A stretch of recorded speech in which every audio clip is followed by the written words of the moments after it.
예, 여러분 안녕하셨습니까? 캐나다 밴쿠버에서 사역하는 박상우 목사입니다. 저는 2022년 4월 오늘서부터 크리스찬 리더십 역량에 관한 말씀을 나누려고 합니다. 가능하다면 일주일에 한 번 정도 영상을 만들어서 올리려고 합니다. 또 앞으로 진행하는 것에 따라서는 분량이 그렇게 많지 않은 영상이기 때문에 일주일에 한 2번 정도 이렇게 확대해 가게 되기를 바라고 있습니다. 저는 오래도록 대학원에서 목회자들을 위한 크리스찬 리더십을 강의해 왔습니다. 사실 그래서 기회가 허락한다고 하면 이제 교회 다니시는 일반 크리스찬들을 위해서 좀 더 평이한 형편에서 크리스찬 리더십 역량에 관해서 이렇게 꼭 말씀을 나누고 싶은 마음이 있었습니다. 또 우리 캐나다의 트리니티 웨스턴 신학대학원, 특별히 우리 노스웨스트 신학대학원은 역량 기반 신학교육이라고 하는 Competency Based Theological Education에 집중적으로 연구하고 북미주에서 아주 선도적인 역할을 하는 신학대학원이기도 합니다. 그런 의미에서 교회 생활 그리고 교회 현장에서 탁월한 리더십 역량을 갖추게 된다고 하면 우리의 신앙생활이 훨씬 더 큰 영광을 하나님께 돌릴 수도 있고 또 우리의 신앙생활이 승리의 삶을 살 수 있기 때문이라고 생각합니다. 이제부터 여러분들과 더불어 이 강의를 해 나갈 때 그리스도 안에서 여러분 모두 탁월한 크리스찬 리더십 역량을 구비하시게 되는 은혜로운 시간이 되시기를 주님의 이름으로 축복합니다. 이 크리스찬 리더십의 역량을 말씀드리라고 하면 이 크리스찬 리더십의 역량은 일단 3가지 정도 중요한 요소로 이루어진다라고 말씀드릴 수가 있습니다.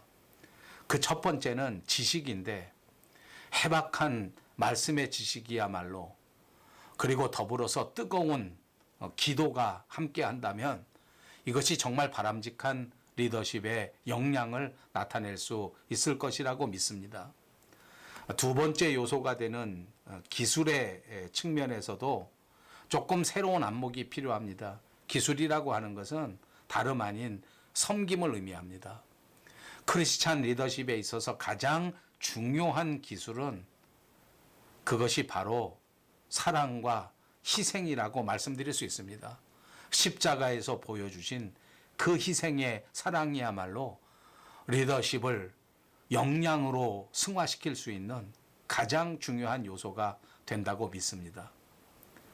리더십의 또 한 가지 중요한 것은 바로 인격인데 이 인격이야말로 역량 리더십의 가장 중요한 기초다 이렇게 말씀드릴 수가 있습니다. 그렇지만 여러분 사실 인격만 좋다고 해서 탁월한 리더십을 갖는 것은 아닙니다. 인격이 좋다고 하더라도 성품이 좋다고 하더라도 말씀에 관한 지식이 필요하고 섬김의 기술이 필요하다 이렇게 말씀드릴 수 있습니다. 어느 한 가지는 좋은데 나머지가 받쳐주지 못한다고 하면 그런 사람이 리더가 된다고 하면 교회 안에 곤란한 문제들이 많이 생겨지게 될 겁니다. 어떤 의미에서는 이것이 균형 잡힌 이런 모습을 보이지 못할 때 그것이 무능한 지도자가 되고 또 그런 무능한 지도자가 있으면 그 교회는 당연히 몹시 힘들어질 수밖에 없을 것이라고 생각합니다.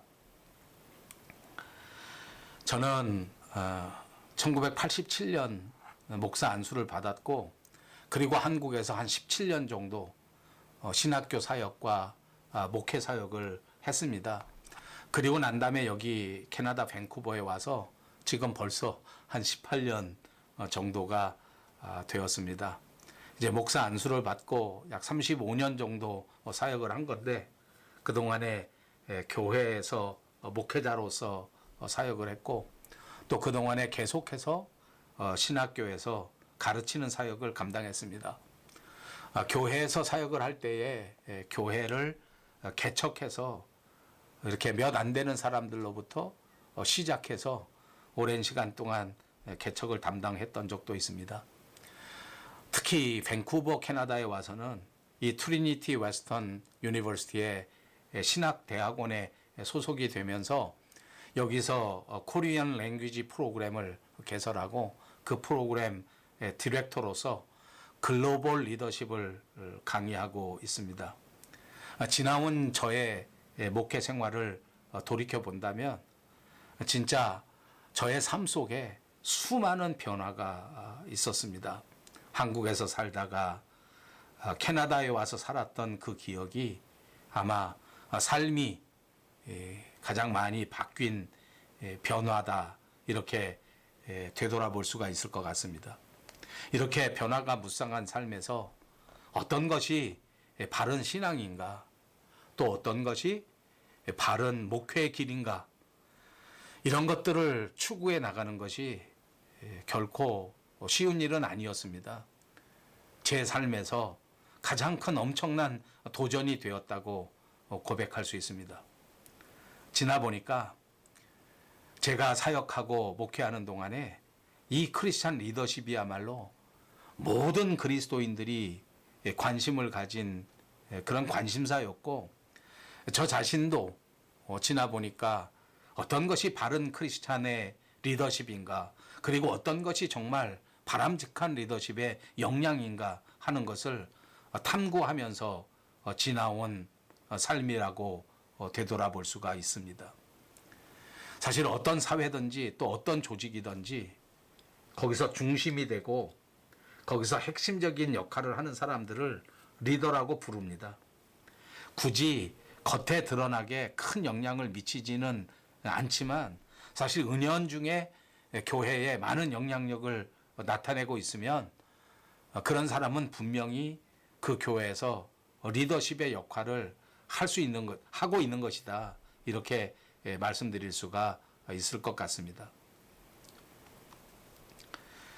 우리들이 살고 있는 이 사회에서 진짜 엄청난 변화가 일어나고 있지 않습니까?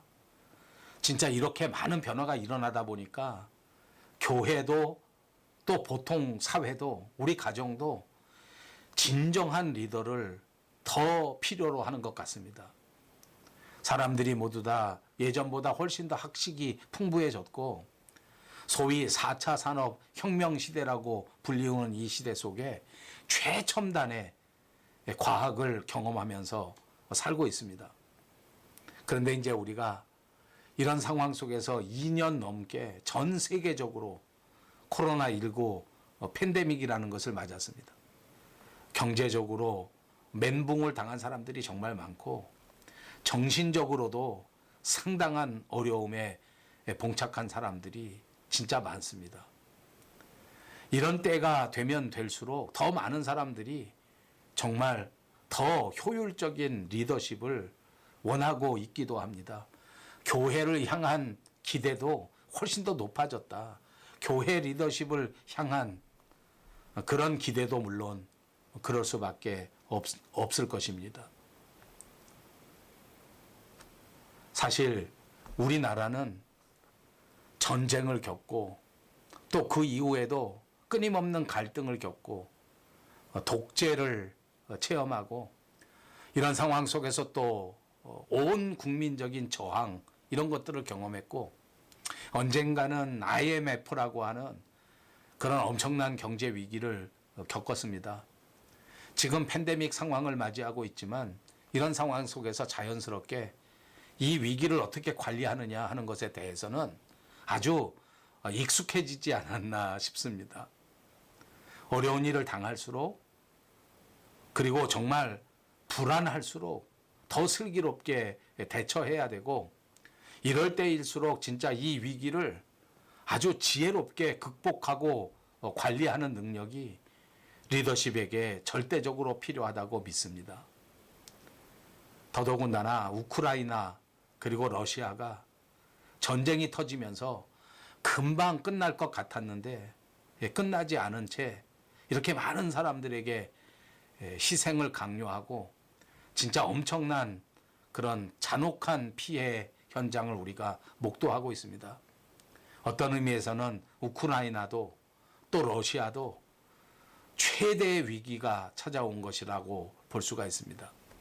특히 이번에 우크라이나 나라를 보게 되면 젤렌스키 대통령이 있는데 이 사람은 러시아의 이 무자비한 공격에 결코 굴복하지 않는 모습을 보이고 있습니다. 앞으로 어떻게 될지 잘 모르지만 진짜 절대적으로 열세일 수밖에 없는 그런 군사력이었는데 그 상황 속에서 지금까지는 진짜 엄청난 위기관리 능력을 선보이고 있다고 말씀드릴 수 있습니다. 이러한 위기관리 능력 때문에 이 젤렌스키 대통령은 진짜 세계의 모든 사람들에게 칭찬을 받고 박수를 받고 있습니다. 어찌 보면 젤렌스키와 더불어 이 우크라이나가 이 위기를 잘 극복해 나갈 수 있을지 모릅니다. 저는 개인적으로 이 젤렌스키 대통령이 결코 어려움 당하지 않고 이 위기를, 이 국가적 위기를 잘 관리하고 극복하는 역량을 보여주게 되기를 기도하고 있습니다. 우리가 원하던, 우리가 원하지 않던 우리는 교회 안에서 리더십을 발휘해야 됩니다. 우리는 교회 안에 들어온 모든 위기와 모든 어려움을 잘 관리해야 될 뿐만 아니라 이것을 극복할 수 있는 그런 리더십이 반드시 되어야 될 줄로 믿습니다. 우리 리더십으로서 교회 안에 있는 모든 사람들에게 더 큰 신뢰감을 줄 수 있어야 되고 진짜 이 위기를 지혜롭게 대처하는 그런 능력을, 그런 역량을 확실하게 보여줄 수 있어야 될 줄로 믿습니다. 사랑하는 여러분, 우리 모두 이 모든 위기를 말씀을 통해서, 기도를 통해서 이 어려움을 극복해 갈 수 있는 진정한 리더십을 보여줄 수 있는 그리스도인들이 다 되시기를 주님의 이름으로 축복합니다. 감사합니다.